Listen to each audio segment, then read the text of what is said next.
किसी ने बड़े कमाल की बात कही है कि खुशियां तकदीर में होनी चाहिए, तस्वीर में तो हर इंसान मुस्कुराता है।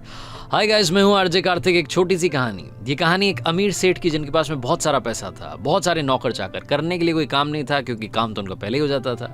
सेठ जी आराम किया करते थे, बहुत सारा वक्त उनके पास था। चैम्बर में एक दिन आराम से बैठे थे तो उनके दिमाग में आया कि क्यों ना एक काम करें, सारी प्रॉपर्टी कैलकुलेट करवाते हैं और पता करते हैं कि मेरे पास में कितना पैसा है। अकाउंटेंट को बुलाया और बोला कि 7 दिन का टाइम तुम्हें दे रहा हूँ, 7 दिन के बाद में एक रिपोर्ट बना के लाओ और मुझे बताओ कि कितना बिजनेस है, कितनी ज़मीनें हैं, कितना पैसा है। अकाउंटेंट गया, 7 दिन बाद वापस आया। उसके हाथ में कोई कागज़ नहीं था, कोई रिपोर्ट नहीं थी। सेठ जी ने कहा क्या हुआ रिपोर्ट का? तो अकाउंटेंट ने कहा कि महाराज, सेठ जी मैंने सारा कैलकुलेट कर लिया है, आप बस सुनिए मेरी बात। आपके पास में इतना पैसा है कि आपकी आने वाली 7 जनरेशन कोई काम ना करें, हाथ पर हाथ धर करके बैठ जाएं, तब भी वो खा सकती हैं। इतना पैसा है, मलाई मार के वो जिंदगी जी सकते हैं। सेठ जी खुश हो गए। सेठ जी ने कहा एक काम करो, फटाफट से 10-15 दिन में आराम से टाइम लो और बना करके एक रिपोर्ट मेरे को दिखा देना कि हमारे पास में डिटेल में कितनी प्रॉपर्टी है, कितनी ज़मीन है, कितना पैसा है। अब तुम जाओ। अकाउंटेंट चला गया। जैसे वो चैम्बर से बाहर गया, सेठ जी के दिमाग में दूसरा सवाल आया। सेठ जी सोचने लगे कि 7 जनरेशन का पैसा तो हमारे पास में है, ये तो अकाउंटेंट ने बता दिया, लेकिन 8वीं जनरेशन का क्या होगा, 8वीं पीढ़ी का क्या होगा? वो जो 99 का फेर होता है, वो सेठ जी के दिमाग में घूमने लग गया। सेठ जी घर गए तो मन नहीं लग रहा था। पोतों के साथ में पहले खेलते थे, उस दिन खेलना पसंद नहीं आ रहा था। सेठानी जी से बात नहीं कर रहे थे। सेठानी जी ने पूछने की कोशिश की लेकिन बता नहीं रहे थे। सोच रहे थे मन ही मन कि क्या करूं, सेठानी को बताऊंगा तो सेठानी सोचेगी कि पागल हो गए हैं, 7 जनरेशन का पैसा है, 8वीं की चिंता कर रहे हैं। लेकिन सेठ जी के दिमाग में ना चाहते हुए भी वो सवाल बार बार गूंजने लगा। सेठ जी ने सोचा कि क्या किया जाए। अखबार पढ़ रहे थे तो उन्हें मालूम चला कि उनके शहर में एक संत की कथा थी। कथा सुनने के लिए चले गए। सोचने लगे कि मन की शांति मिलेगी, सोल्यूशन भी मिल जाएगा, महाराज जी से पूछ लूंगा। जाकर के उन्होंने कथा सुनी। कथा के बाद में शाम हो चली थी। जो महाराज जी थे, जो कथा सुना रहे थे, उनके चरणों में जाकर के बैठ गए और बोलने लगे कि आप जो बोलोगे वो पूजा करूंगा, आप जो बोलोगे उतनी दक्षिणा दूंगा, बस मुझे मेरे सवाल का जवाब दो।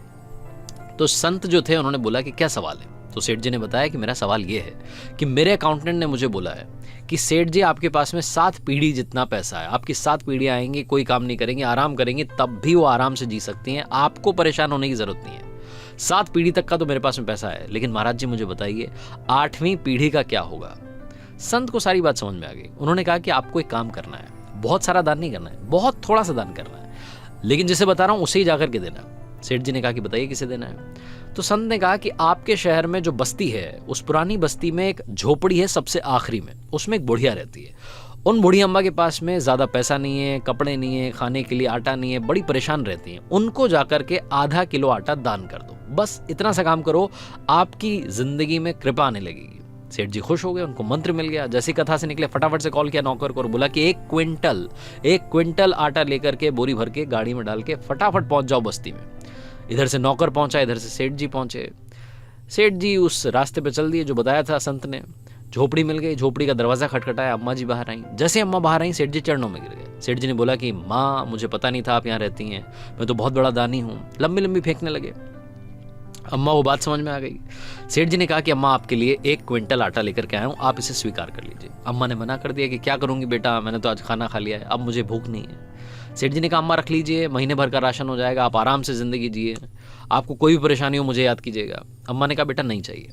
फिर सेठ जी ने कहा कि 1 किलो आटा रख लीजिए, 2-3 दिन का काम हो जाएगा। अम्मा ने कहा बेटा नहीं चाहिए। सेठ जी को तो मंत्र मिल गया था, उनको तो आटा दान करना था। सेठ जी ने कहा कि अम्मा एक काम कीजिए, आप मेरी बात सुनो, आप आधा किलो आटा रख लो, बस अब आप मना नहीं करोगी, कल के लिए आपका इंतजाम हो जाएगा। तो अम्मा ने कहा कि बेटा आज का प्रबंध मेरा ऊपर वाले ने कर दिया है, मैंने खाना खा लिया है, अब कल की चिंता मैं क्यों करूं, आपसे मुझे कोई दान नहीं चाहिए, आप जाइए आराम कीजिए।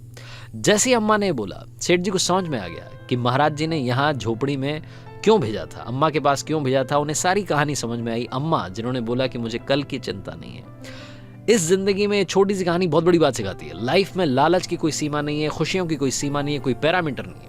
खुश होने वाला इंसान दाल चावल खा करके भी खुश हो जाता है, और जिसे खुशी नहीं मिलती उसे पनीर खाने के बाद में भी खुशी नहीं मिलती।